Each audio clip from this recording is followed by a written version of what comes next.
मुदच्यते पूर्णस्य पूर्णमादाय पूर्णमेवावशिष्यते। ओम शांति शांति शांति। शंकरं शंकराचार्यं केशवं बादरायणं सूत्रभाष्य कृतो वंदे भगवन्तौ पुनः पुनः। ईश्वरो मूर्तिभेद विभागिने व्योमवद्व्याप्तदेहाय दक्षिणामूर्तये नमः। ओम शांति शांति शांति।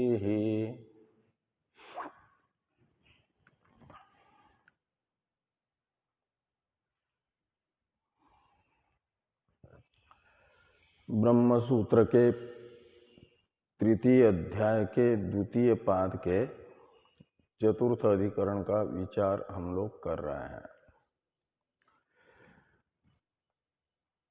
इस अधिकरण में मूर्छा अवस्था का अवस्थी यानी धर्मी भी त्वम पद का वाच्यार्थ प्रतीत होने पर भी त्वम पद का जो लक्ष्यार्थ है वह मूर्छा का भी साक्षी है, इसलिए मूर्छा से अलग है। ऐसा त्वम पदार्थ शोधन करने के लिए त्वमर्थ को बताया जा रहा है। जैसे पूर्वाधिकरणों ने जागृत आदि अवस्था त्रय से विलक्षण त्वमर्थ को बताया, ऐसे मूर्छा से भी विलक्षण त्वमर्थ है, मूर्छा अवस्था से विशिष्ट भी नहीं है। इसे बताने के लिए मुग्धाधिकरण की प्रवृत्ति हुई। पूर्व पक्ष का कथन था कि मुग्धावस्था को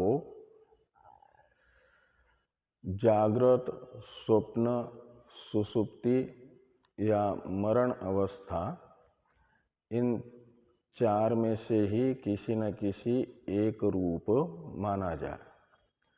चार अवस्था में से किसी न किसी एक अवस्था विशेष में अंतर्भाव किया जाए मूर्छावस्था का।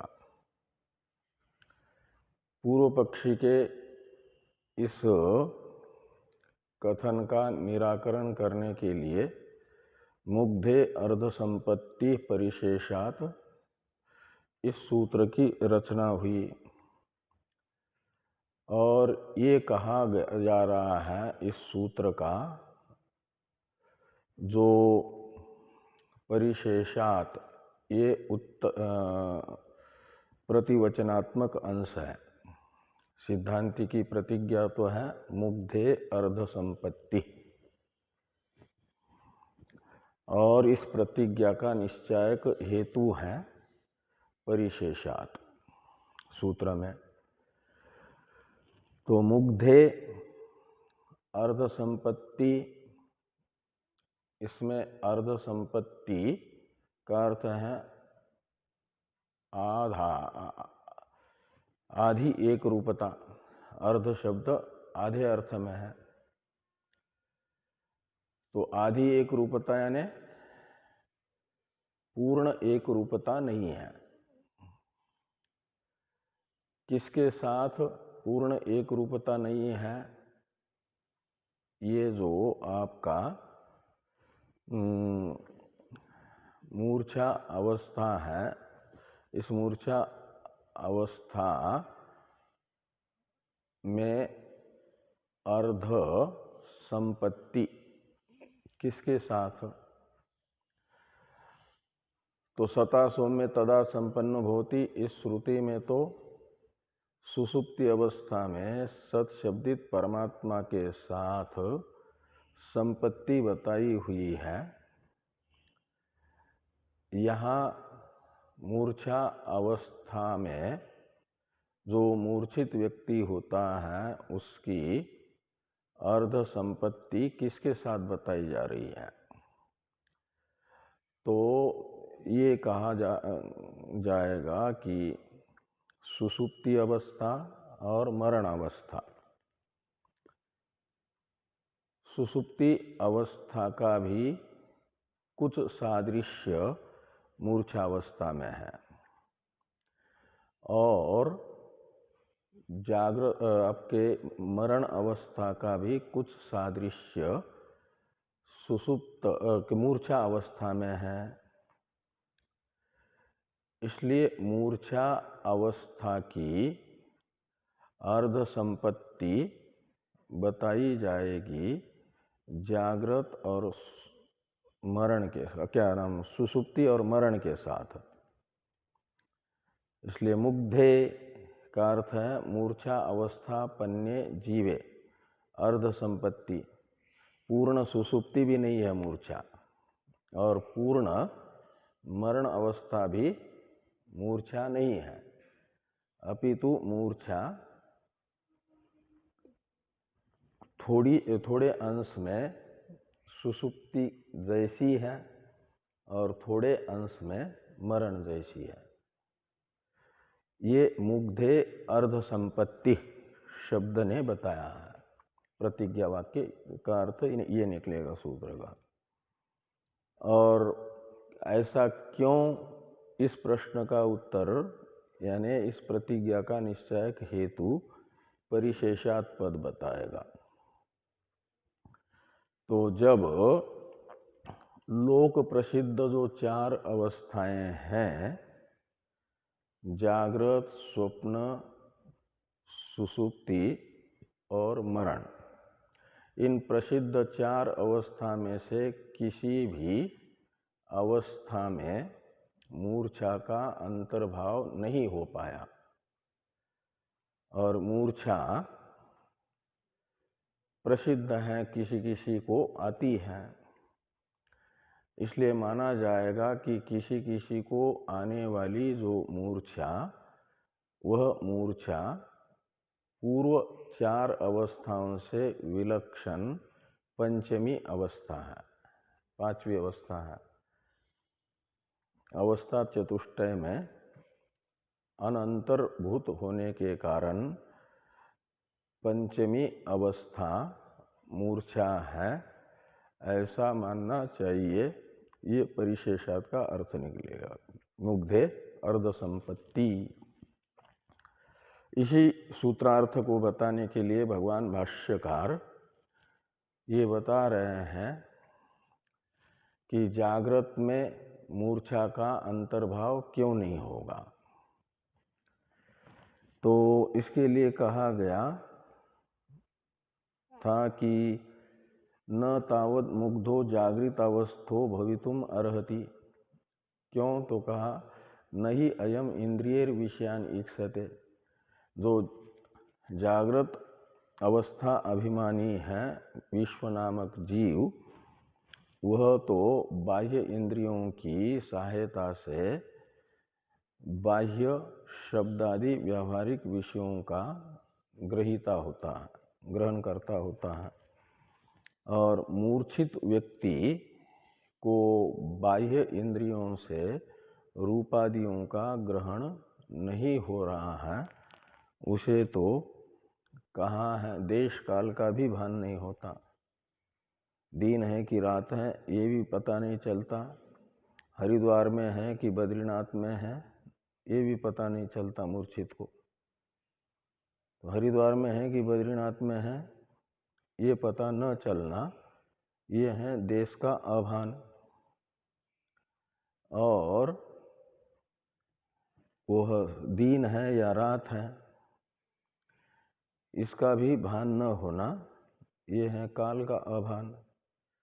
और वस्तु का अभान वो होगा कि वह धरती पर सोया है या बेड पर सुलाया गया है उसको,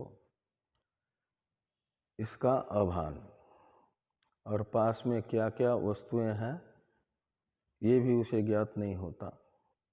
और जागृत पुरुष को देश का भान रहता है, हरिद्वार में है तो अनुभव करता है कि मैं हरिद्वार में हूँ। यदि वो दिन है तो दिन का अनुभव करता है, रात है तो रात का अनुभव करता है, का मतलब समय का भी अनुभव होता है उसे।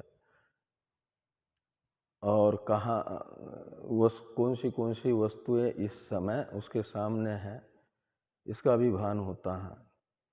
तो इस प्रकार देश काल वस्तु का भान जागृत अवस्था अभिमानी जीव को होता है, और जो मूर्छित व्यक्ति है उसे ये भान नहीं होता है देश काल वस्तु का, इसलिए जागृत अवस्था में अंतर्भाव नहीं हो सकता। इसी बात को और सुदृढ़ करने के लिए एक आशंका पूर्व पक्ष के ओर से कराकर उसका समाधान किया जा रहा है शाद एतद इत्यादि वाक्य से। तो पहले आशंका बताई जा रही है, न क्या नाम ईशुकार न्याय न मुग्धो भविष्यति से लेकर के न अन्यान विषयान इक्षत इति, यहाँ तक का वाक्य है। 3 पंक्ति में, यानी कुल मिलकर के लगभग 2 पंक्ति हो जाएगी, तो 2 पंक्ति में ये वाक्य है। इससे आशंका की गई जागृत अवस्था में मूर्छा अवस्था का अंतर्भाव करने के लिए युक्ति से दृष्टांत बताया गया। आप कह रहे हो कि देश काल वस्तु का भान ईशु का नहीं होता है मूर्छित व्यक्ति को, इसलिए जागृत में अंतर्भाव मूर्छा का नहीं किया जा सकता। तो कहते हैं ये एक ईशुकार न्याय होता है, तो ईशुकार न्याय से मुग्ध व्यक्ति भी यद्यपि जागृत अवस्था वाले व्यक्ति के तरह ही है, लेकिन देश काल वस्तु का अभान उपपन्न होगा। कैसे? तो कहा यथा ईशुकारो जागृत अपि विश्वासक्त मनस्तया नान्यान विषयान इक्षते एवं मुग्धो मुसल संपातादि जनित दुखानुभव व्यग्र मनस्तया जागृत अपि नान्यान विषयान ईक्षत इति। तो जैसे ईशुकार है बाण बनाने वाला व्यक्ति, वह जग रहा है तो भी बाण बनाने वाले को तो सभी लोग मानते हैं ना कि जागृत अवस्था में है, इस तभी बाण बना रहा है। लेकिन उसका बाण बनाने में इतना एकाग्र चित्त हो जाता है कि पास वाले अन्य पदार्थों को नहीं जानता है, तो ये वस्तु का अग्रहण हुआ उसे। और जब बहुत अधिक तीक्ष्णता से युक्त ईशु को बनाना हो तो देश और समय को भी भूल जाता है। तो इस प्रकार देश काल वस्तु का अभान जैसे जगते हुए व्यक्ति को भी हो रहा है ईशुकार को, ऐसे कहते हैं मुग्धो मुसल संपातादि जनित दुखानुभव व्यग्र मनस्तया। तो जो मूर्छा अवस्थापन्न व्यक्ति है जिसे मुग्ध कहा जा रहा है,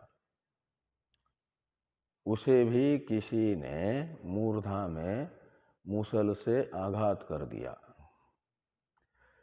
तो उससे उत्पन्न हुआ जो दुख है उस दुख का अनुभव करने में व्यग्र हो गया है चित्त जिसका, मन जिसका, ऐसा जो मूर्छित व्यक्ति है वह क्या करता है कि विषयान्न इक्षते, विषयों को, अन्य पदार्थों को नहीं देख पाता, एक दुख का मात्र अनुभव करता है। जैसे ईशुकार केवल अपने ईशु को मात्र देखता है कि जैसा बनना चाहिए ऐसा बना है कि नहीं बना है। यदि नहीं बना है तो और हथौड़ियों से उस पर चोट पहुंचाता है, वैसा बनाता है।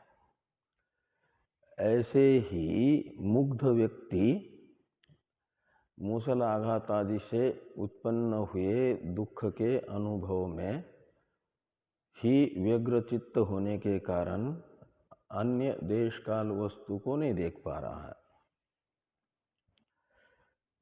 इस प्रकार की शंका जागृत अवस्था में मूर्छा अवस्था का अंतर्भाव करने के लिए यदि पूर्व पक्षी करते हैं तो सिद्धांती कह रहे हैं कि न, ये ईशुकार न्याय को माध्यम बना करके भी नहीं कहा जा सकता कि ईशुकार न्याय से क्या होगा कि ब्रह्म जागृत अवस्था में मूर्छा का अंतर्भाव माना जाएगा, ये नहीं कह सकते। क्यों कहते? दोनों में अंतर है। समानता पूर्व पक्षी ने बताई जागृत और मूर्छा की, सिद्धांती वैलक्षण्य बता रहे हैं। अचेतय मानत्वात्, ये वैलक्षण्य है जागृत की अपेक्षा मुग्ध में, यानी जागृत व्यक्ति का वैलक्षण्य मुग्ध में यानी मूर्छित व्यक्ति में ये होगा, अचेतय मान रहेगा। कौन? मूर्छित व्यक्ति। और जागृत व्यक्ति चेतयमान रहेगा। चेतयमान में रहने वाला धर्म है चेतयमानत्व, और अचेतयमान में रहेगा अचेतयमानत्व।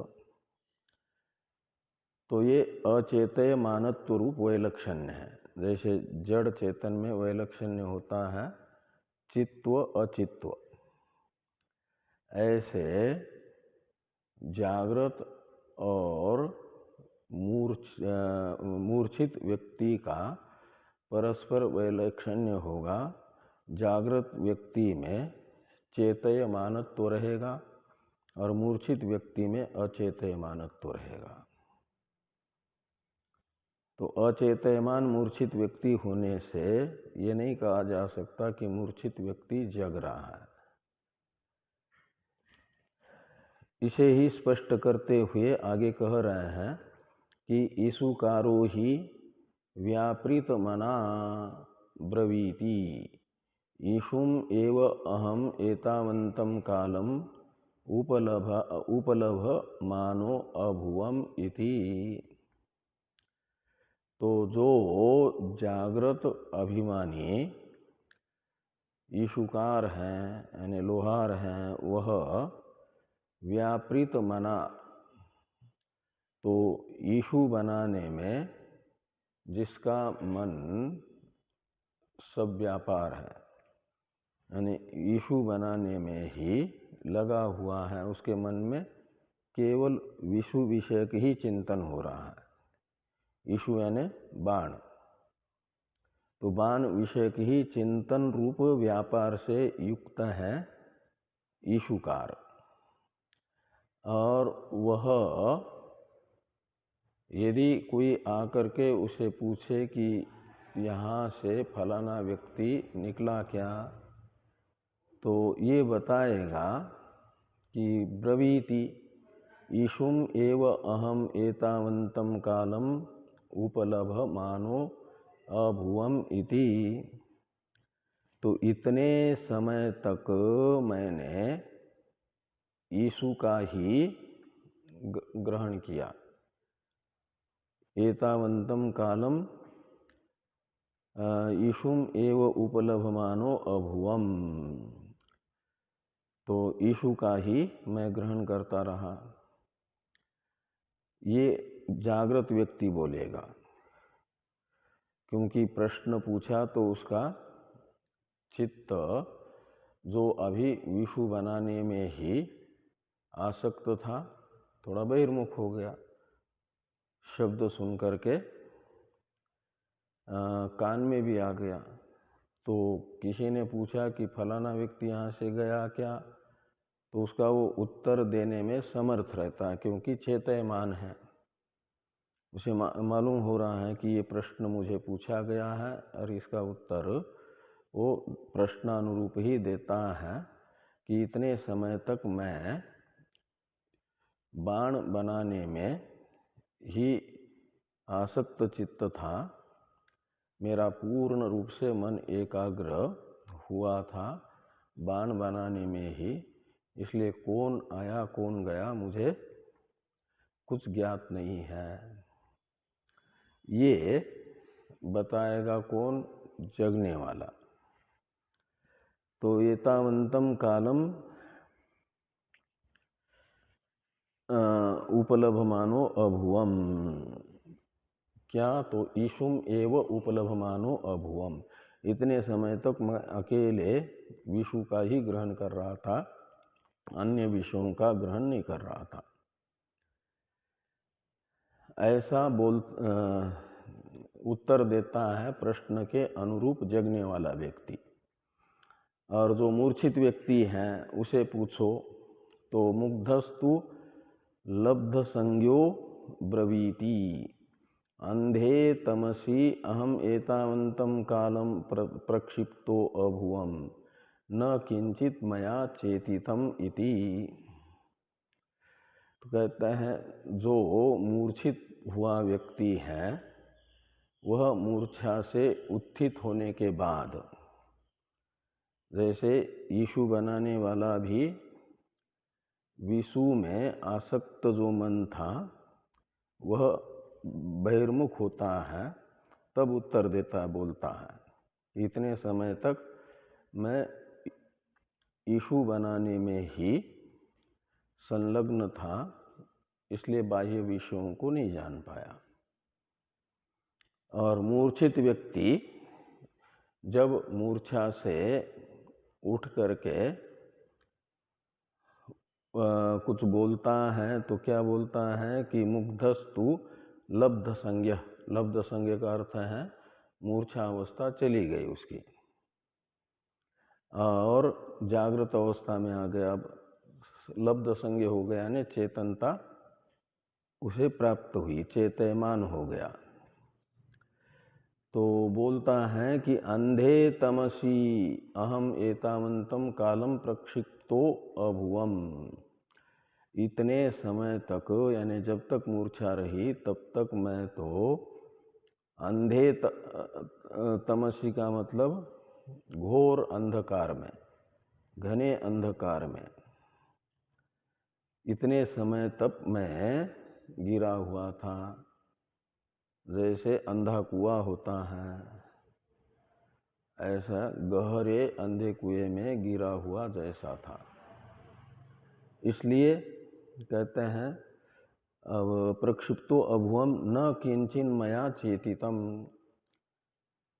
तो मुझे कुछ भी पता नहीं चला उस समय, किसी को भी न चेतितम यानी न ज्ञातम, तो किसी को भी मैंने नहीं जाना। दोनों में अंतर क्या हुआ ईशुकार में और इसमें? ईशुकार ने भी नहीं जाना किसी दूसरे वस्तु को, इसने भी नहीं जाना, लेकिन ईशुकार जग रहा है तो उसे यह प्रत्यभिज्ञान नहीं होता है कि इतने समय तक मैं घने अंधकार में पड़ा हुआ था और किसी का भी बोध मुझे नहीं हुआ। ये प्रत्युत्तर नहीं होगा आपके ईशुकार का। अभी उसका प्रत्युत्तर पहले बताया कि इतने समय तक मैं यीशु को मात्र देख रहा था, ये उसका उत्तर है। बाकी वस्तुओं को नहीं देखा ईशु में आसक्त मना होने के कारण। का मतलब उसे संज्ञान है उस समय, एक वस्तु का संज्ञान है जिसमें उसका चित्त संलग्न था ईशु में, इसलिए ईशु का ज्ञान है। और इसको तो किसी का भी ज्ञान नहीं होता है मूर्छित व्यक्ति को। इसलिए ये कहा गया कि न किंचित मया चेतितम इति। इस प्रकार ये दोनों में चेतयमानत्व अचेतयमानत्व रूप वैलक्षण्य दिखाया ना, जागृत पुरुष और मूर्छित पुरुष में। ये वैलक्षण्य होने से मूर्छा अवस्था का जागृत अवस्था में अंतर्भाव नहीं होगा, ये सिद्धांती बता रहे हैं। आगे हैं कि जागृतश्च एक विषय विसक्त चेतसोपि देहो विध्रियते मुग्धस्य तु देहो धरण्याम पतति। तो जागृतश्च एक विषय विसक्त चेतसोपि देहो विध्रियते।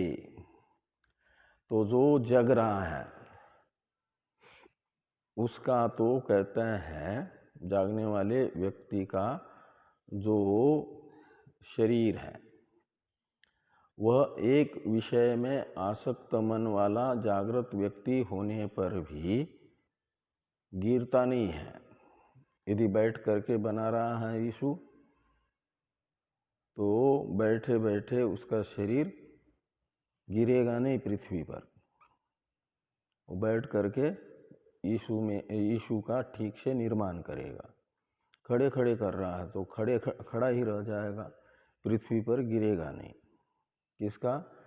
ईशु बनाने वाले व्यक्ति का मन ईशु में एकाग्र होने पर भी शरीर गिरता नहीं है। और जो मुग्ध है उसका तो क्या हो जाता है कि मुग्धस्य तु देहो धरण्याम पतति। खड़े खड़े मूर्छा आ जाए तो खड़ा ही रहता है क्या व्यक्ति? मूर्छित गिर जाता है पृथ्वी पर, जहाँ खड़ा है वहीं गिर जाएगा। बैठे बैठे मूर्छा आ जाए तो बैठे बैठे शरीर धरनी पर गिर जाता है, पृथ्वी पर गिर जाता है। तो ये कहते हैं मुग्धस्य तु देहो धरण्याम पतति। ये दोनों में वैलक्षण्य हुआ शरीर धारण शरीर अधारण। इसलिए ये तस्मात् शब्द से ये दो हेतु जो अलग अलग दो वैलक्षण्य बताए ना, इन चेतयमानत्व अचेतयमानत्व, शरीर धारण और शरीर अधारण, ये जो दो वैलक्षण्य हैं, इन दो वैलक्षण्य के कारण जागृत अवस्था से अलग ही माना जाएगा मुग्धावस्था को, ये बताया जा रहा है। और जैसे जागृत अवस्था में अंतर्भाव नहीं होता, ऐसे स्वप्न में भी मूर्छा का अंतर्भाव नहीं होगा। ये भी कह रहे हैं कि तस्मात् न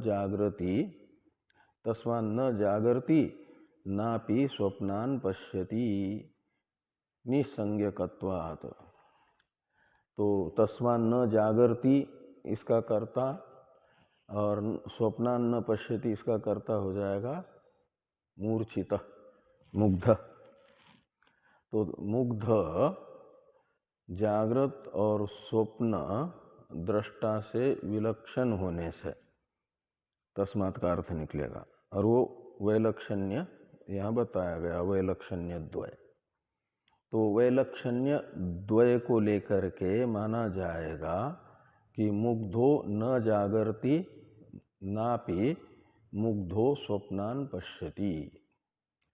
क्यों? तो निसंज्ञकत्वात्, तो स्वप्न में भी उसे संज्ञा नहीं रहती है, निसंज्ञक हो जाता है। क्या नाम? वो मुग्ध निसंज्ञक है और स्वप्न में तो संज्ञान होता है, ज्ञान होता है स्वप्न पदार्थों का। और नापि मृतः, तो कहा ठीक है, जागृत और स्वप्न में भले ही मूर्छा अवस्था का अंतर्भाव नहीं हुआ। तो तीसरी अवस्था है मरण अवस्था। उस मरण अवस्था में मूर्छा को अंतर्भूत कर लो। ये शंका यदि पूर्व पक्षी करते हैं तो सिद्धांती कह रहे हैं कि नापि मृतः प्राण उष्मनोर भावात। तो जो मुग्ध व्यक्ति है उसे मृत भी नहीं कहा जा सकता। मुग्धो नापि मृतः, तो मुग्ध व्यक्ति मर गया ये भी नहीं कहा जा सकता। ऐसा क्यों? तो कहते हैं जो मुग्ध व्यक्ति है यानी मूर्छावस्थापन्न व्यक्ति है, उसके प्राण और शरीर का औष्ण्य ये विद्यमान रहता है। तो प्राणुष्मनोर भावात का मतलब प्राणस्य भावात उष्मणो भावात। उस प्राण और उष्मा ये दोनों रहते हैं किसके? मुग्ध पुरुष के। और जो मृत पुरुष है उसमें न तो प्राण होता है न तो उष्मा होती है, उसका शरीर ठंडा पड़ जाता है। किसका? मरे हुए का। और मूर्छित हुए का शरीर गर्म रहता है।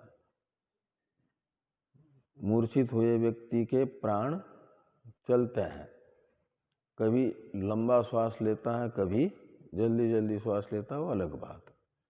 समान गति नहीं रहती है श्वासोश्वास की, लेकिन प्राण रहते हैं किसके?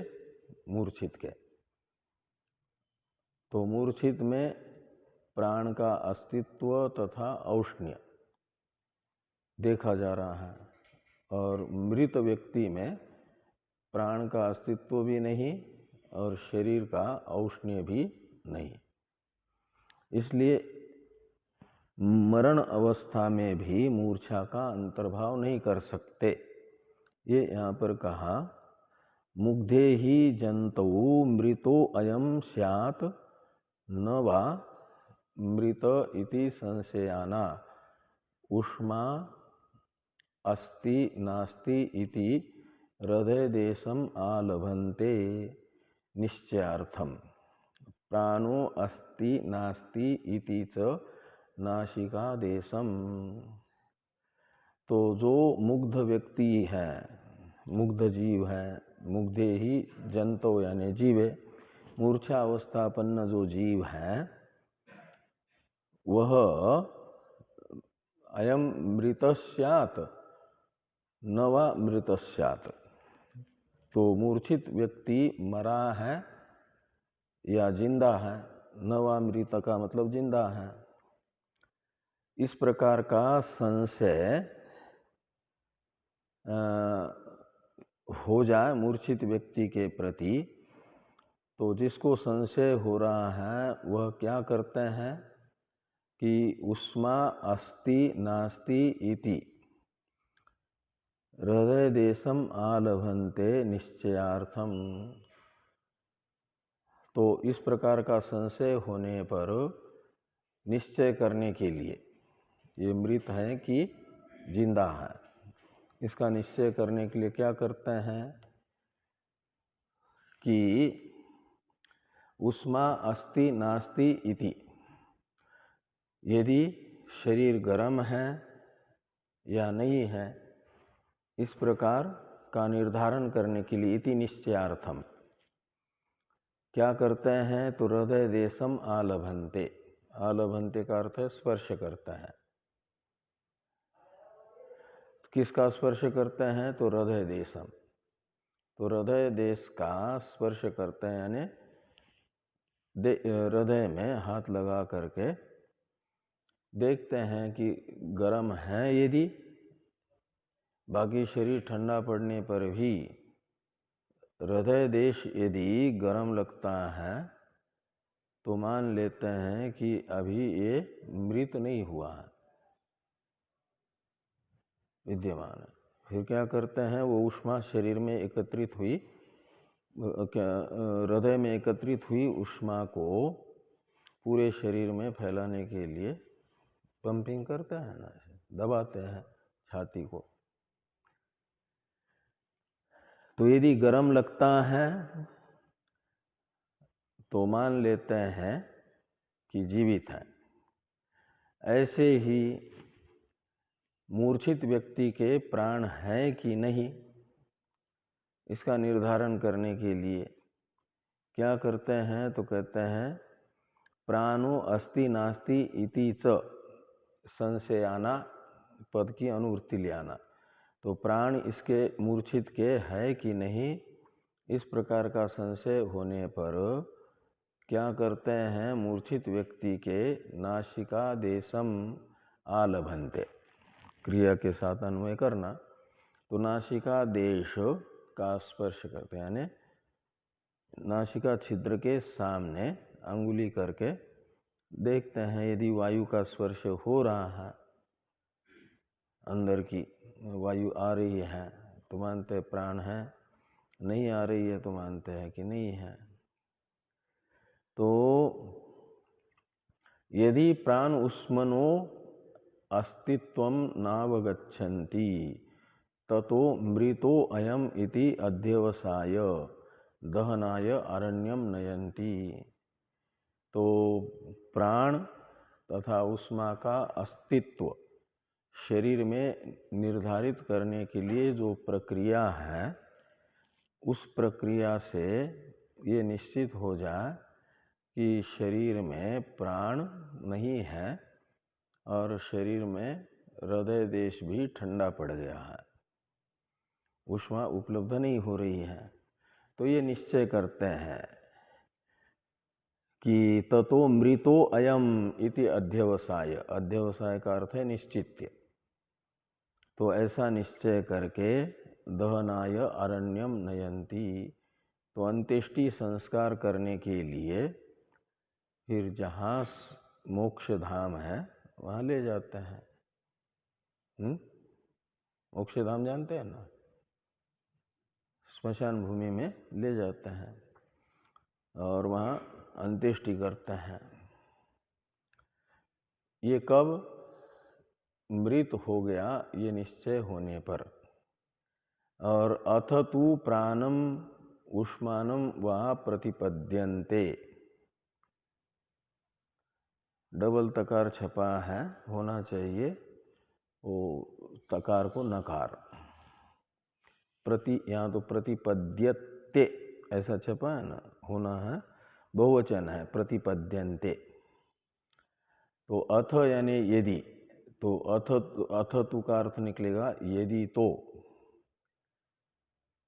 उष्मानम प्राणम उष्मानम वा प्रतिपद्यन्ते, प्राण या शरीर में औष्ण्य की अनुभूति करते हैं, निश्चय करते हैं। प्रतिपद्यन्ते का अर्थ है निश्चिन्वन्ति।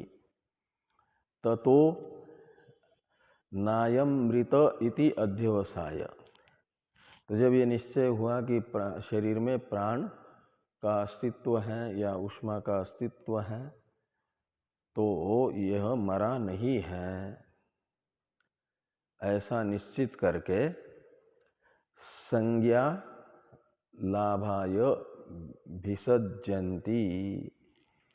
तो संज्ञा का मतलब है चेतयमानता। तो संज्ञा लाभाय का अर्थ निकलेगा चेतयमानत्व के लिए, यानी उसे होश में लाने के लिए। होश में लाने का अर्थ है संज्ञान में लाना, उसे चेतयमान कर देना। अभी कुछ ग्रहण करने योग्य नहीं है ना, उसे ग्रहण करने योग्य बनाना, यानी जागृत अवस्था में लाना। तो जागृत अवस्था में लाने के लिए भिसज्जन्ति, मूर्छा अवस्था से जागृत में लाने के लिए औषधि करता है। भिसज्जन्ति, भेषज कहते हैं औषधि को। भिसज्जन्ति का अर्थ है वैद्य आदि के पास ले जा करके औषधि कर लेते हैं, उसकी उपचार कर लेते हैं। पुनरुत्थानाच्च न दिष्टंगतः, और औषधि आदि चिकित्सा करने से यदि वह जग जाता है, तो ये दूसरा मृत नहीं है अपितु जागृत है। इसमें निश्चय हेतु है कि पुनरुत्थानाच्च, पुनः वह जग गया तो निश्चय करते हैं कि न दिष्टंगतः, दिष्टंगत यानी स्वर्गंगत, तो स्वर्गगत नहीं हुआ है, स्वर्गीय नहीं हुआ है, यानी मरा नहीं है, ऐसा माना जाता है। तो नहीं यमराष्ट्रात प्रत्यागच्छति, कैसे निश्चय हुआ कि मरा नहीं है?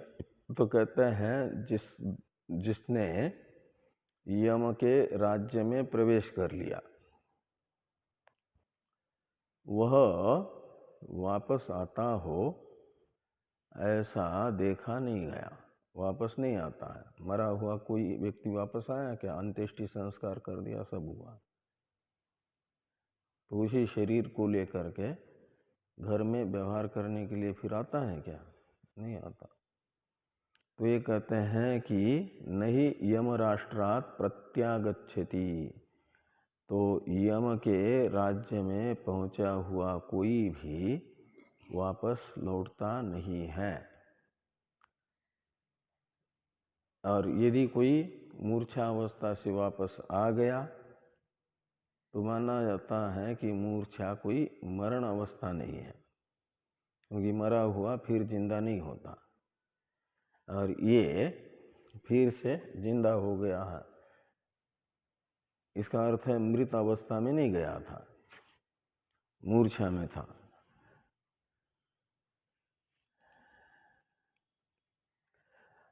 आगे कहते हैं कि अस्तु तरहि सुसुप्तो निस्संज्ञानत्वात् अमृतत्वाच्च,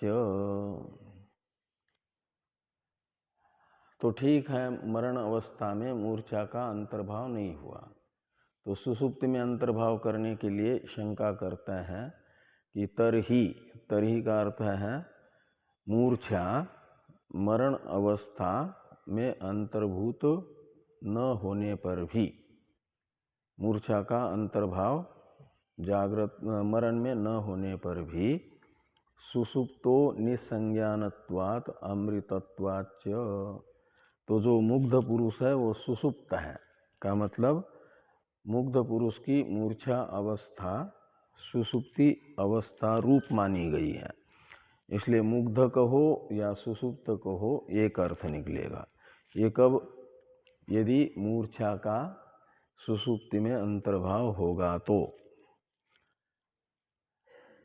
तो कहा कि मुग्ध को सुसुप्त कैसे कहा जाएगा? तो इसलिए कि सुसुप्त पुरुष को भी संज्ञान नहीं रहता है, वो कहाँ गहरी नींद में जब तक है तब तक ये निश्चय रहता है ना उसका कि ये जान नहीं पाता है कि मैं हरिद्वार में हूँ या वाराणसी में हूँ, ये देश का भान नहीं है उसे, दिन है या रात है इस समय इसका भी भान नहीं होता गहरी नींद में, और कमरे में क्या जहाँ सोया है वहाँ क्या क्या वस्तुएं हैं इसका भी भान नहीं होता। तो इस प्रकार ये जो है सुसुप्त व्यक्ति निसंज्ञक होता है, निसंज्ञान होता है, और मूर्छित भी अमृत है यानी मरा नहीं है, और आपका ये जो है सुसुप्त पुरुष वो भी मरा नहीं है, दोनों में अमृतत्व रूप समानता है। तो निसंज्ञानत्व और अमृतत्व रूप समानता मूर्छित व्यक्ति में और सुसुप्त व्यक्ति में समान होने से दो धर्म माना जाए कि मूर्छा सुसुप्ति रूपा है। ये हो गई शंका पूर्व पक्षी को। इसका समाधान करते हुए कहते हैं कि न क्यों, तो कहते हैं वैलक्षण्यात, तो जागृत में भी मूर्छा का अंतर्भाव नहीं किया जा सकता, इसलिए कि मुग्ध कदाचित चिरम अपि न उच्छ्वसिति स वेपथुः अस्य देहो भवति भयानकंच वदनम विस्फारिते नेत्रे। तो जो मूर्छित व्यक्ति होता है उसमें सुषुप्त पुरुष का वैलक्षण्य दिखाने के लिए वैलक्षण्य का वर्णन करते हैं कि मुग्ध यानी मूर्छित व्यक्ति, मूर्छा अवस्थापन्न व्यक्ति कभी कभी क्या करता है कि लंबा श्वास लेता है। का मतलब बहुत देर तक तो श्वास आता ही नहीं है, कभी लंबे लंबे श्वास लेता है। तो कदाचित चिरम अपि न उच्छ्वसिति, लंबे समय तक श्वास लेता ही नहीं है। और एक वैलक्षण्य हुआ, सुषुप्त पुरुष तो क्या करता है, उसके श्वासोश्वास की एक समान गति होती है। यदि एक सेकंड में 2-3 बार श्वास लेता है तो जब तक सोया हुआ है तब तक वो गति वैसी ही रहेगी। लेकिन मूर्छित व्यक्ति के श्वासोश्वास की गति एक जैसी नहीं रहती है। ये एक वैलक्षण्य। दूसरा वैलक्षण्य, जो मूर्छित व्यक्ति है उसके शरीर में कंपन होता है। इसलिए कहते हैं कि स वेपथुः अस्य देहो भवति। वेपथु कहा जाता है कंपन को। स वेपथु का अर्थ है कंपन विशिष्ट। तो मूर्छित व्यक्ति का शरीर सवेपथु होता है, यानी कंपन युक्त होता है। और जो गहरी नींद में सोया हुआ व्यक्ति है उसका शरीर निचेष्ट होता है, कंपन नहीं होता उसके शरीर में। ये दूसरा वैलक्षण्य है। तीसरा वैलक्षण्य बताते हैं कि जो मुग्ध है वह भयानकम वदनम, मुग्ध का जो मुख है वो भयानक होता है, विकृत हो जाता है। और आंखें भी मुग्ध व्यक्ति की खुली रहती है, और ऐसी खुली रहती है, बड़ी बड़ी ऐसे खुली होती है। तो इसलिए कहते हैं विस्फारिते नेत्रे, यानी मुग्ध व्यक्ति के आँख भी खुले हैं यदि तो विस्फारित होते हैं। जैसे क्रोधी व्यक्ति ऐसे लंबे लंबे आँख की पंखुड़ियाँ करता है ना, ऐसे वो भी करता है, पलके लंबी ऐसी हो जाती है उसकी, ज़्यादा अंतर वाली, स्वाभाविक अंतर नहीं रहता, दूरी बढ़ जाती है पलकों की। तो विस्फारिते नेत्रे, ये 3 बातें बताई गई, किसमें 3-4 बातें मुग्ध अवस्थापन्न पुरुष में, और सुषुप्त पुरुष में बिल्कुल इससे विलक्षण होता है। तो सुषुप्तस्तु प्रसन्न वदन तुल्य कालम पुनः पुनः उच्छ्वसिति निमीलिते अस्य नेत्रे भवत। तो जो सुषुप्त व्यक्ति है वह तो उसका भयानक चेहरा नहीं होता है, अभी तो प्रसन्न वदन, मुख प्रसन्न रहता है, और एक निश्चित समय में श्वासोश्वास की गति होती है। इसलिए तुल्य कालम पुनः पुनः उच्छ्वसिति, कौन, जो सुषुप्त व्यक्ति है, और उसके आंखें भी बंद रहती है। तो निमीलिते अस्य नेत्रे भवत। और आगे कहते हैं न च अस्य देहो व्यपते,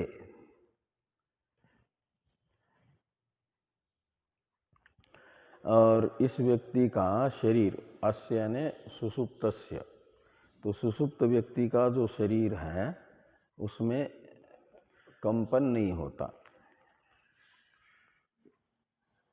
कंपन रहित होता है।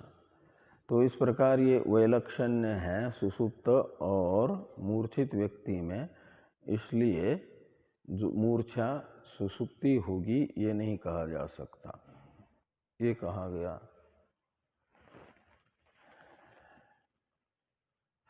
आगे और भी वैलक्षण्य बताते हैं कि पाणी पेशन मात्रेण च सुषुप्तम उत्थापयन्ति न तु मुग्धम मुद्गर घाते नापी। तो थोड़ा हाथ से हिला दो तो जो सोया हुआ व्यक्ति है वह जग जाता है।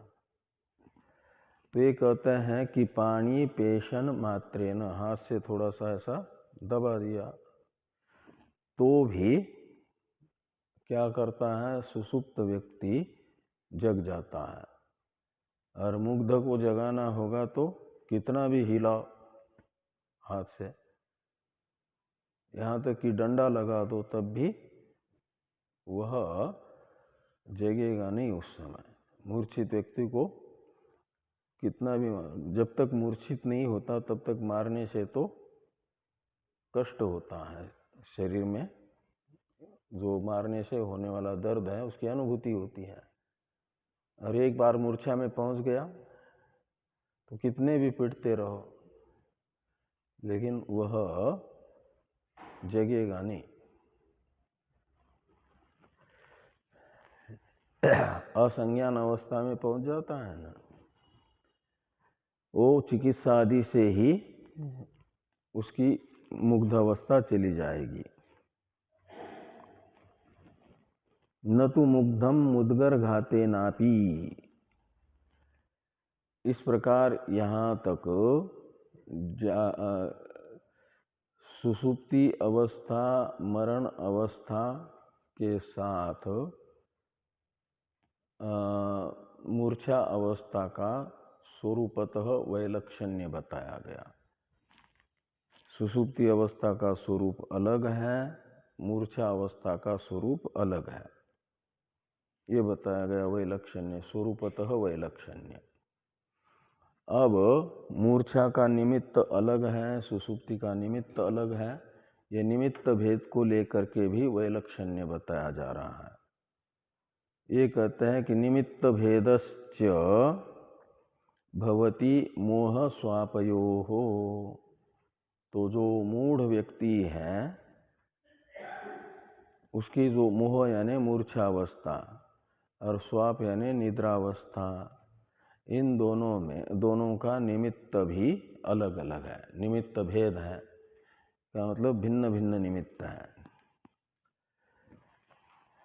मूर्छा का निमित्त क्या होगा, कहते हैं मुसल संपातादि निमित्तत्वात् मोहस्य। मोह का अर्थ है मूर्छा, तो मूर्छा का निमित्त है मुसल संपात आदि, मुसल आदि से आघात करना, यह मुसल आदि का आघात रूप निमित्तक मूर्छावस्था है। और सुषुप्ति अवस्था का निमित्त होगा श्रमादि निमित्तत्वाच्च स्वापस्य। तो निद्रा का निमित्त है जागृत में अधिक कार्य करने से थकना, और थका हुआ व्यक्ति जल्दी ही सो जाता है फिर। तो श्रमादादि निमित्तत्वाच्च स्वापस्य। आगे है कि न च लोके अस्ति प्रसिद्धिर मुग्ध सुप्त इति। ये एक दूसरा विरोध बता रहा है, यानी अप्रसिद्धि नामक एक हेतु बता रहे हैं कि लोक में जो मूर्छा अवस्थापन्न है उसे कोई ये नहीं कहता सुसुप्तो अयम, ये सो रहा है, ऐसा शब्द प्रयोग नहीं करता मूर्छित व्यक्ति को। यदि मूर्छा और सुसुप्ति एक होती तो मूर्छित व्यक्ति के लिए लोक में सुसुप्त ये शब्द प्रयोग भी हो जाता ना, क्योंकि मूर्छा और सुसुप्ति एक ही है। तो एक ही है तो कभी मूर्छित और कभी सुसुप्त ऐसा शब्द प्रयोग हो जाए पर्यायवाचक होने से। जैसे पानी के लिए जल शब्द का भी प्रयोग और पानी शब्द का भी प्रयोग करते हैं। ऐसे मूर्छित व्यक्ति के लिए यदि मूर्छा सुसुप्ति रूप होती तो मूर्छित शब्द का भी प्रयोग और उसका पर्यायवाचक सुसुप्त पुरुष का भी सुसुप्त शब्द का भी प्रयोग हो जाता। लेकिन लोक में ऐसा मूर्छित व्यक्ति के लिए सुसुप्तो अयम यह शब्द प्रयोग नहीं देखा गया, ये प्रसिद्ध नहीं है शब्द प्रयोग। ये कहा कि न च लोके अस्ति प्रसिद्धिर मुग्ध सुसुप्त इति। इसलिए क्या होगा तो कहते परिशेषात अर्ध संपत्तिर मुग्धता इति अवगच्छाम। तो सुसुप्ति जो है, मूर्छा जो है वह अर्ध संपत्ति है। मुग्धता यानी मूर्छा, मूर्छा का स्वरूप होगा अर्ध संपत्ति यानी अर्ध समानता। किससे तो आगे बताएंगे, सुसुप्ति और मरण से कुछ समानता है कुछ विषमता है। इसलिए पूर्ण असमान, पूर्ण रूप से जो समान नहीं है न सुसुप्ति के न मरण के, इसलिए मुग्ध व्यक्ति को न तो सुसुप्त कहा जा सकता है न मृत कहा जा सकता है, अपितु थोड़ी समानता इन दोनों अवस्थाओं की लेकर के जो प्रसिद्धि में आई हुई मूर्छा अवस्था है, वह मूर्छा अवस्था एक अलग ही है पूर्ववर्ती 4 अवस्थाओं से, पंचम अवस्था है। ये सिद्ध किया जाएगा निसंज्ञकत्वात् संपन्न इतरस्मात् इत्यादि से। या इसको पूरा कर ले तो फिर कथम से वो हो जाएगा। तो निसंज्ञकत्वात् संपन्न इतरस्मात् वैलक्षण्यात् असंपन्न इति। तो मृत व्यक्ति में भी संज्ञान नहीं रहता, सुसुप्त में भी संज्ञान नहीं रहता।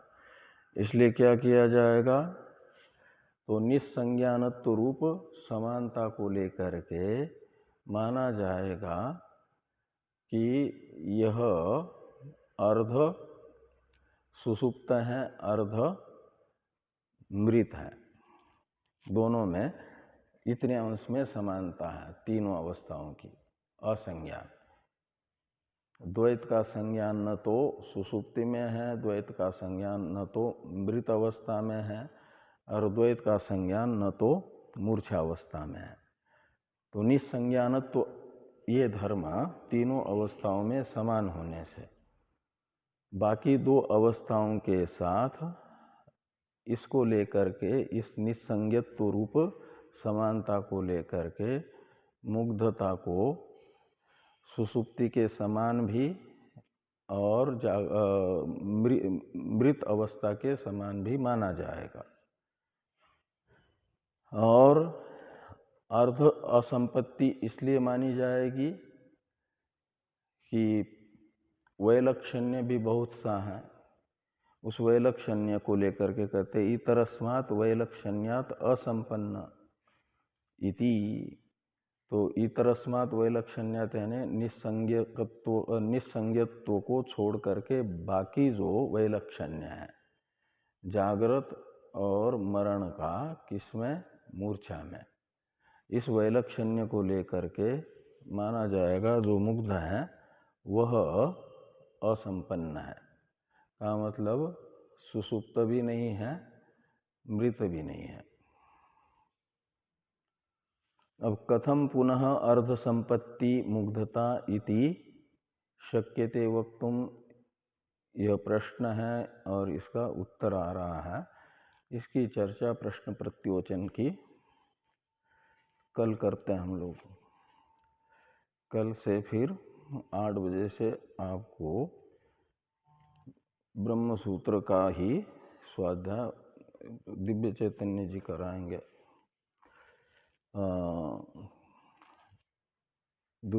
जो मोहन चैतन्य जी कराते थे वो वाला पहला अध्याय चल रहा। ओम पूर्णमदः पूर्णमिदं पूर्णात् पूर्णमुदच्यते पूर्णस्य पूर्णमादाय पूर्णमेवावशिष्यते। ओम शांति शंकरं शंकराचार्यं केशवं बादरायणं सूत्रभाष्य कृतो वंदे भगवन्तौ पुनः पुनः। ईश्वरो गुरुरात्मेति मूर्तिभेद विभागिने व्योमवद्व्याप्तदेहाय दक्षिणामूर्तये नमः। ओम शांति शांति शांति।